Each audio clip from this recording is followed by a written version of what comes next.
So, Nicole wrote a letter, and she brought up many things, that she's unsure of in her practice, and they're very common things that people ask about. So I thought to talk about those. Okay, so we'll see how far we get in this BBC. So the first one was concern that she doesn't have enough faith. Okay, anybody else feel like they don't have enough faith? It's like everybody, okay, you know, because we should all just be like totally 100% sure of everything, devoted, never any hesitancy about anything, right? Yeah, and then we'll be good Buddhists. Now, if that were the case, why did the Buddha tell us to check everything we hear and investigate everything we hear? If we were just supposed to blanket believe it, and that, and that was sufficient, and that everybody was capable of doing that, then he would not have emphasized the importance with the analogy of the gold of rubbing it and burning it and cutting it, okay? Because that's the way we establish faith, is by learning the teachings and then thinking about them and applying them to our lives and seeing if they work. Now, does that happen the first time you hear something? Does that happen within 1 year? Okay, that takes a long time to do, doesn't it? So why do we expect ourselves to have faith based on conviction all at once? And why do we beat ourselves up for not having it when nobody has it all at once? Yeah. And even when you've studied things and been in the tradition for years and years and years, still people are debating and discussing, and not everybody accepts the same thing. Okay, so does that mean that you don't have any faith if you don't accept everything that everybody else does? Yes, it means we have faith. No faith. Yeah, right. Is that what you're telling me? No. Good. So I remember years ago, all my fellow monks and nuns, they all had so much faith, so much devotion. Lama said something, everybody is just, I believe, except me. And they're all very devoted, and, my guru is a Buddha, and this is true, and doing all these devotional practices. And then there's me. And, and I'm the one who goes and asks questions. And, just ask one question after another, after another. And I'm looking around, and all these people have so much devotion, so much faith. And I'm sitting there going, what's wrong with me? Okay, then years go by. Yeah, 20 years go by, whatever. I look around. Those people who I was comparing myself to, those people who had so much faith, many of them had disrobed, many of them no longer practice the Dharma. And me, who had no faith, was still there. So that taught me, number one, don't compare yourself to anybody else. And number two, don't, give yourself time to develop faith. It's something that you have to work at over time if you want to have faith based on conviction. If you just want to have this very emotional faith, that doesn't take much effort, but it's not very stable. And what we need is stable faith that's going to carry us through all the ups and downs in our Dharma practice. Okay? And it takes time. And I know you're all in a hurry. And, you all want to just do that, get it done with, have that under your belt, and be a good Buddhist. Whatever a good Buddhist is. You've set yourself an image of a good Buddhist up here. Okay, next thing. Yeah. And then finding difficulty to generate fear of the lower realms. Yeah, who has that problem? Anybody else having fear? It just doesn't work to think that you could be born in the hell realms or hungry ghost realms or whatever. Anyway, you're not even so sure those things exist.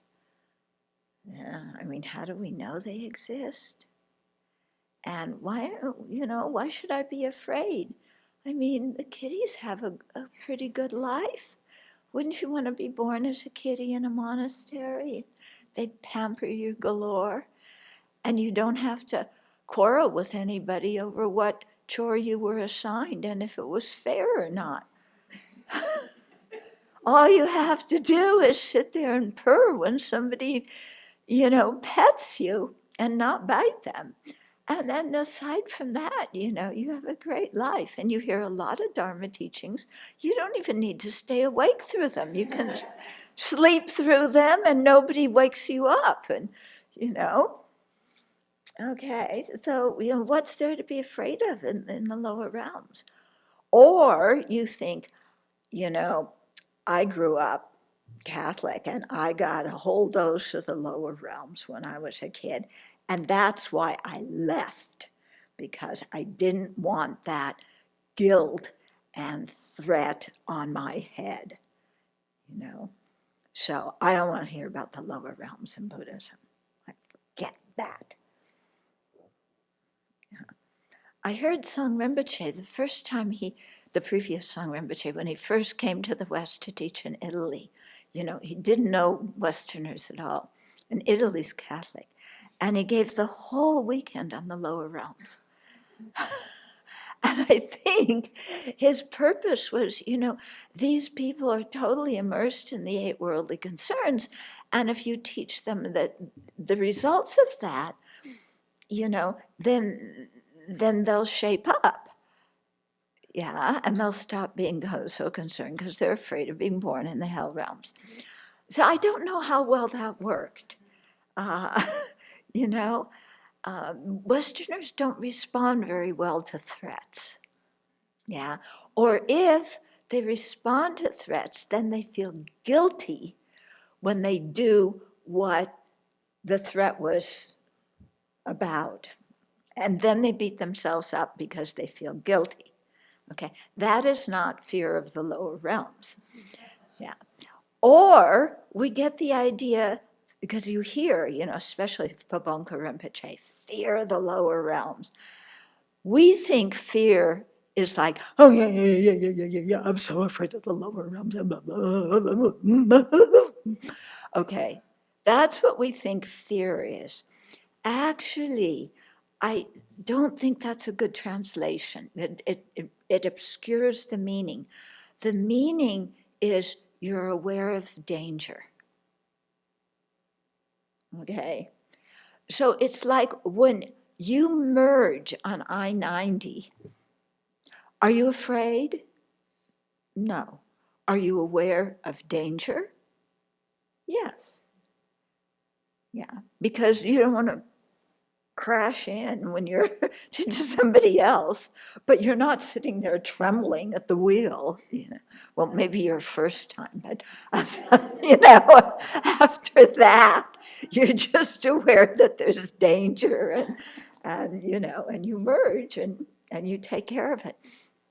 So it's the same with the lower realms. You're just aware that there's danger. Yeah. And again, this takes some time because we need to think about the other realms. Yeah. and think about, well, what really would it be like being born a cat at the Abbey? Yeah, and I mean, that's a pretty good rebirth for the animal realm. That's an excellent rebirth for an animal. The dogs at the in the monasteries in India don't do as well, okay? That most of them have, what is it, where they lose their fur? Mange, yeah, most of them have mange. They're hungry. They have gazillion of puppies all over the place, you know, so the mama dogs are really, you know, they've had it. So, you know, why not be a cat at the Abbey? Well, a little bit difficult to practice the Dharma.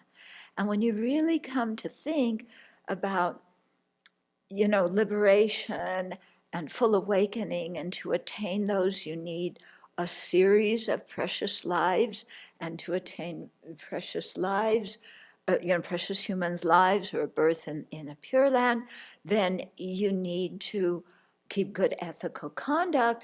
But if you're a cat at the Abbey, very difficult to create good ethical conduct. Yeah.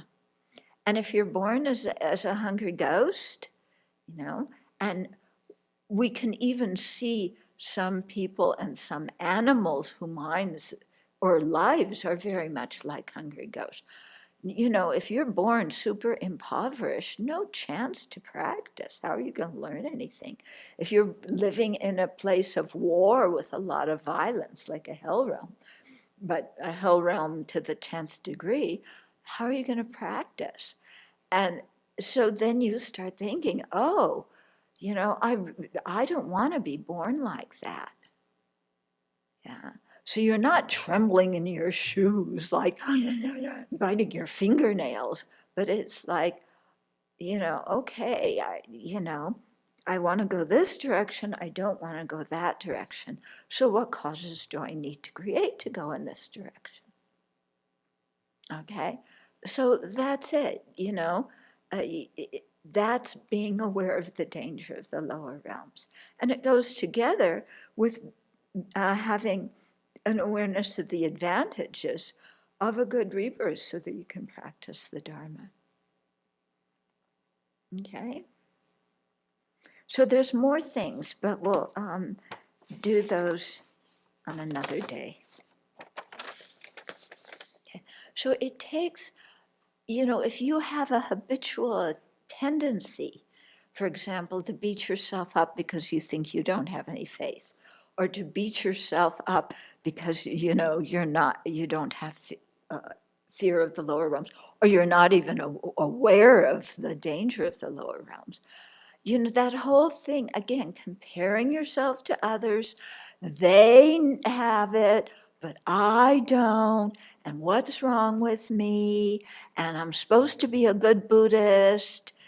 Yeah, all of that you tell yourself, yeah, is rubbish that actually becomes a hindrance for you to develop the wisdom that you need, that leads to faith, and the wisdom that is aware of the danger of the lower realms.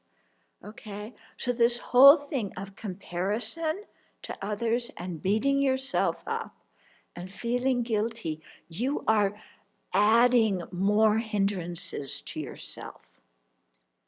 So if you want to be kind to yourself, don't do that. Okay? You know, kindness to yourself is not taking all the chocolate chip cookies before everybody else can get at them. Although, but kindness to yourself is not, you know, creating these hindrances through comparison and self-deprecation. Okay?